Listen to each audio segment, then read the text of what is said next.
आज हम सीरीज की 5वीं वीडियो में ये जानेंगे कि कर्तव्य क्या है। अगर आपको सेकंड पार्ट के तीसरे चैप्टर के बारे में जानना है तो आप हमारी पिछली वीडियो भी देख सकते हैं, उसका लिंक आपको डिस्क्रिप्शन में मिल जाएगा। तो चलिए इस वीडियो को स्टार्ट करते हैं। Chapter 4 what is duty. अगर हम कर्म योगा के बारे में अध्ययन कर रहे हैं तो हमें यह जान लेना आवश्यक है कि कर्तव्य क्या है। अलग अलग देशों में कर्तव्य के विचार अलग होते हैं।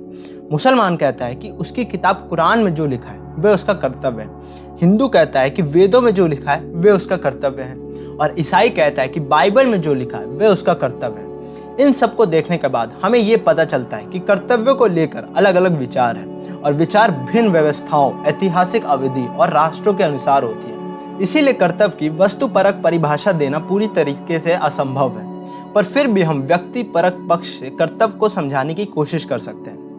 कोई भी कार्य जो हमें ईश्वर की ओर ले जाता है वह एक अच्छा कार्य है और यह हमारा कर्तव्य है, और जो भी कार्य जो हमें नीचे की ओर ले जाता है वह बुरा है और वह हमारा कर्तव्य नहीं है। इसके मदद से हम ये देख सकते हैं कि कुछ कृत्यों में हम ऊंचा और प्रतिष्ठित करने की प्रवृत्ति के होते हैं, जबकि अन्य कृत्यों में हमें नीचे दिखाना और क्रूरता करने की प्रवृत्ति के होते हैं। लेकिन यह निश्चित रूप से तय करना संभव नहीं है कि किन कृत्यों से सभी लोगों को फायदा होगा या फिर किन कृत्यों से सभी लोगों को नुकसान होगा। हालांकि कर्तव्य का केवल एक ही विचार है जिसे सभी मानव जाति, सभी युगों और संप्रदायों और देश द्वारा सार्वभौमिक रूप से स्वीकार किया गया है, जो कि है किसी भी प्राणी को चोट मत पहुंचाओ। किसी भी प्राणी को चोट ना पहुंचाना पुण्य है और किसी भी प्राणी को चोट पहुंचाना पाप है। भगवत गीता हमें यह बताती है कि हर इंसान के कर्तव्य उनके जन्म और उनके रहने के जगह पर निर्भर करते हैं। हमारे कर्तव्य हमारे समाज की तरह भिन्न होते हैं। एक व्यक्ति के लिए वो कार्य उस समाज के हिसाब से सही हो सकता है, वहीं पर दूसरे व्यक्ति के लिए वो कार्य उस समाज के हिसाब से गलत हो सकता है। इसीलिए ये हमारा कर्तव्य है कि हम उस कार्य को करें जो उस समाज के आदर्शों के अनुसार है जिसमें हम पैदा हुए हैं। लेकिन हमें याद रखना चाहिए कि सभी समाजों में समान आदर्श नहीं होते हैं। इस बारे में अज्ञानता से एक राष्ट्र के अंदर दूसरे राष्ट्र के प्रति घृणा की भावना उत्पन्न होती है। ये बहुत ही हानिकारक है और यह दुनिया में पाए जाने वाले आधे अधर्म का कारण है। जब स्वामी विवेकानंद शिकागो में एक मेला देख रहे थे तो एक आदमी ने पीछे से उनकी पगड़ी खींच ली, और जब स्वामी जी ने उस व्यक्ति को पीछे मुड़ के देखा तो वो बहुत ही सज्जन दिखने वाला व्यक्ति था। और फिर उसके बाद जब स्वामी जी ने उससे अंग्रेजी में बात की तो वो बहुत ही लज्जित हो गया। और फिर उसी मेले में एक बार फिर से स्वामी जी को किसी ने जानबूझकर धक्का दिया, और जब स्वामी जी ने इसका कारण पूछा तो वो भी लज्जित हो गया और हकलाते हुए माफी मांगते हुए कहा कि तुम इस तरह के कपड़े क्यों पहनते हो।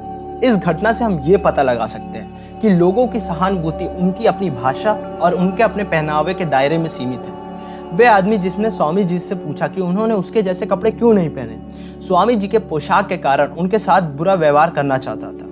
हो सकता है कि वह एक बहुत अच्छा आदमी हो, एक अच्छा पिता हो, एक अच्छा नागरिक हो, लेकिन जैसे ही उसने एक आदमी को अलग पोशाक में देखा उसका स्वभाव की दाया दाया मर गई। और इसी वजह से सभी देशों में अजनबियों को शोषण किया जाता है। इसीलिए हमें हमेशा दूसरे के कर्तव्य को उनकी आंखों से देखने की कोशिश करनी चाहिए, और कभी भी दूसरे लोगों की रीति रिवाज और अपने स्तर से नहीं आंकना चाहिए। मानव प्रकृति में होना एक बड़ा खतरा है। आदमी खुद की कभी भी जांच नहीं करता।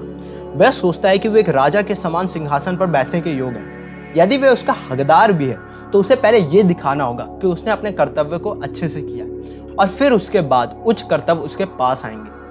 जब हम दुनिया में ईमानदारी से काम करना शुरू करते हैं तो प्रकृति हमें दाएं और बाएं से वार करती है ताकि हम अपनी स्थिति का पता लगा सकें। किसी भी व्यक्ति को उसे कार से नहीं आंकना चाहिए, बल्कि हमें यह देखना चाहिए कि वो व्यक्ति उस काम को किस तरीके से करता है और किस भावना के साथ करता है। बाद में हम ये देखेंगे कि कर्तव्य का ये विचार भी बदल जाता है, और ये कि सबसे बड़ा कार्य तभी किया जाता है जब इसे प्रेरित करने का कोई स्वार्थी उद्देश्य ना हो। ये तब होगा जब हम सिर्फ काम करने के लिए अपने कर्म को करेंगे बिना किसी उद्देश्य के। कर्तव्य शायद ही कभी मीठा होता है। जब प्रेम अपने पहियों को चिकना कर लेता है तभी वह सुचारू रूप से चलता है। कर्तव्य प्रेम से मधुर होता है और प्रेम केवल स्वतंत्रता में चमकता है। इस बात को हम माँ के कर्तव्य से सिद्ध कर सकते हैं। दुनिया में माँ का स्थान सबसे उच्च है, क्योंकि ये एक ऐसा स्थान है जहाँ सबसे बड़ी निस्वार्थता को सीखना और अभ्यास करना है। ईश्वर का प्रेम ही एकमात्र प्रेम है जो एक माँ के प्रेम से बढ़कर है, अन्य सभी कम है। माँ का कर्तव्य यह है कि वह सबसे पहले अपने बच्चों के बारे में सोचे, फिर अपने बारे में सोचे। उठने का एकमात्र तरीका है कि हम अपने कर्तव्य करें और इस तरह जब तक हम उच्चतम स्थिति तक ना पहुंच जाते हैं तब तक ताकत जुटाते रहें। जब आप कोई काम कर रहे हो तो उससे आगे कुछ भी नहीं सोचना चाहिए, इसे पूजा के रूप में करना चाहिए, सर्वोच्च पूजा के रूप में, और कुछ समय के लिए अपना पूरा जीवन इसी के लिए समर्पित कर दें। जीवन में किसी भी कर्तव्य का सही प्रदर्शन परिणामों के से लगाव के बिना हमें आत्मा की पूर्ति के उच्चतम बोध की ओर ले जाता है। जो व्यक्ति कर्तव्य के परिणामों से जुड़ा होता है वही कर्तव्य की प्रकृति के बारे में बड़बड़ाता है, पर जो व्यक्ति कर्तव्य के परिणामों से नहीं जुड़ा होता है उसके लिए सभी कर्तव्य समान रूप से अच्छे हैं, कुशल उपकरण बनते हैं जिसके साथ स्वार्थ और कामुकता को मार दिया जा सकता है और आत्मा की स्वतंत्रता सुरक्षित हो जाती है। हम सभी अपने बारे में बहुत अधिक सोचने के लिए उपयुक्त हैं। हमारे कर्तव्य हमारी इच्छाओं से काफी हद तक निर्धारित होते हैं। जितना हम देना चाहते हैं, प्रतिस्पर्धा ईर्ष्या को जगाती है, यह हृदय की दया को मार देती है। बड़बड़ाने वाले के लिए सभी कर्तव्य अरुचिकर है, कुछ भी उसे संतुष्ट नहीं करेगा और उसका पूरा जीवन असफल साबित होने के लिए बर्बाद है। तो हमें वो काम करना चाहिए जो भी हमारा कर्तव्य हो और अपने कंधों को पहिया पे रखने के लिए हमेशा तैयार रहना चाहिए, तब हम निश्चय ही मुक्ति को पा सकेंगे।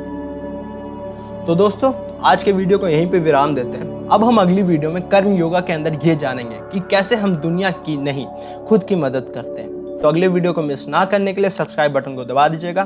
तो आज के लिए बस इतना ही, अब हम लोग अगले वीडियो में मिलते हैं।